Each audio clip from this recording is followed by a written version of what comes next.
Some people look down on Stephen King as an author, not least of all Stephen King himself. King's writing is considered commercial and therefore banal, no matter how popular. But I think injecting stories directly into the communal subconscious so seamlessly that they're considered instantly mundane is impressive in itself. King might not be a literary supergenius or whatever, but how many writers can claim to have impacted our social psyche as much as the creator of Pennywise and The Overlook Hotel? It's worth looking into these stories to see what makes them tick, because Stephen King wrote them knowing how we tick. So let's look at Misery. Misery is Stephen King's 1987 psychological horror book about a writer named Paul who breaks his legs in a car crash and is saved by his #1 fan, Annie Wilkes. Annie does terrible things to make Paul continue writing her favorite book series. It's sort of a joke that Stephen King novels often feature writers as if King is inserting himself into the narratives. But when Kurt Vonnegut includes himself as a character in his books, we fawn in admiration of an artist experimenting with the medium. In all seriousness, Misery is so metatextual that it's bordering on postmodernism. So whether King intended it or not, Misery is an allegory for the process of writing, but we'll come back to that. For now, here's the book in its entirety. I painstakingly separated Misery into sentences. It wasn't easy, and King didn't help much with his interesting choices regarding grammar and punctuation. So if you decide to do this too, your breakdown might not look the same as mine. But if we zoom out so far that we can't read it anymore, the sentences look like a bar chart. Along this axis, sentences are arranged by their order in the book, and along this axis, the length of the sentence tells us its length. I brought this file into RStudio to make this scatter plot. Each dot represents a sentence in Misery. The first sentence of the book is over here, and the last sentence is over here. The dots' heights represent the sentence's length in characters, not including whitespace. The red line is the average, and the blue lines mark standard deviations. I exported the image in high resolution so we can zoom in. A majority of Misery's sentences are shorter than the average of about 60 letters, and only a few sentences are above 3 standard deviations from the mean. I don't know about you, but I see a sort of heartbeat. Applying exponential smoothing shows periods of shorter and longer sentences. Let's see what's going on in Misery when this yellow line is above or below the average. This is the scene where Annie withholds pain medication to make Paul let her read his new manuscript. The dialogue is short, tense, and often cut off. Sentence length dips down again when Annie doesn't like the new manuscript and makes Paul drink from a mop bucket. Annie makes Paul burn the manuscript, and then sentences grow longer and longer as he recovers. Sentences become short again when Annie buys Paul a typewriter and demands he write a new Misery book. Then sentences become longer for scenery description and introspection.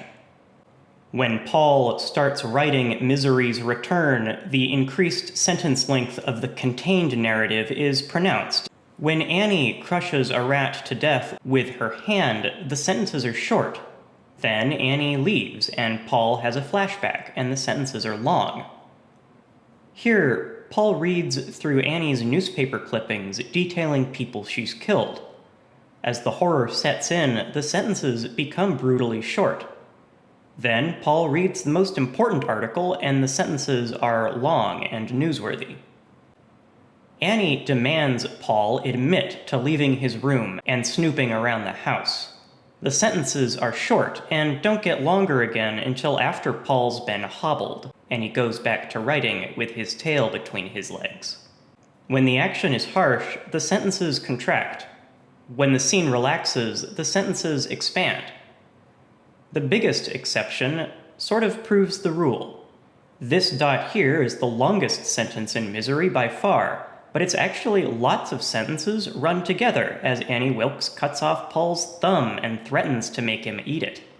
If we fill in the punctuation King elided for intensity, the sentence lengths would be more characteristically climactic. It might seem overkill to chart out sentence lengths like this, and it is. You don't need me or Stephen King to tell you short sentences can be tense and longer ones can be relaxed. But when a story grips me, I like to take notes. I'll bet not even King made a graph like this, so I have a perspective on misery he might have only abstractly considered. We learn to write stories by understanding stories, sometimes meticulously, and a bird's eye view can help. So what does misery say about storytelling? Paul, the writer, brings up Scheherazade, the woman in 1001 Arabian Nights who must tell a story so enthralling that a monarch can't bring himself to execute her. Paul says he's like Scheherazade not just because he has to convince Annie to let him live, but also because he has to convince himself that his life is worth the struggle. Annie suggests mutual suicide would solve all their problems, but Paul holds on despite his situation because his internal story compels him. I think a particularly telling line comes when Annie is chopping off Paul's foot. King describes the pain so viscerally, I'm glad that the story is told in the third person. But perhaps worse is how Paul feels as those stories are being taken from him. Strip a writer to the buff, point to the scars, and he'll tell you the story of each small one. From the big ones you get novels, not amnesia. A little talent is nice to have if you want to be a writer, but the only real requirement is that ability to remember the story of every scar. Art consists of the persistence of memory. Paul's foot isn't important just because it's his foot. It's important because it's been a character in his life story. All we are is our stories. We are all Scheherazade and the monarch who might kill them. So I'm inspired by misery because King manages to project the inner machinations of his mind into a best-selling novel with a movie adaptation. The images flow from his brain to ours through literary telepathy. Or maybe I'm thinking about it too much? That's all I do here at Thinkster. I'm glad I can do videos which aren't all about anime, but this project was more time-consuming than my usual videos. So next time, I think I'll talk about Hataraku Saibo and Osmosis Jones, animated stories about the microorganisms that make us.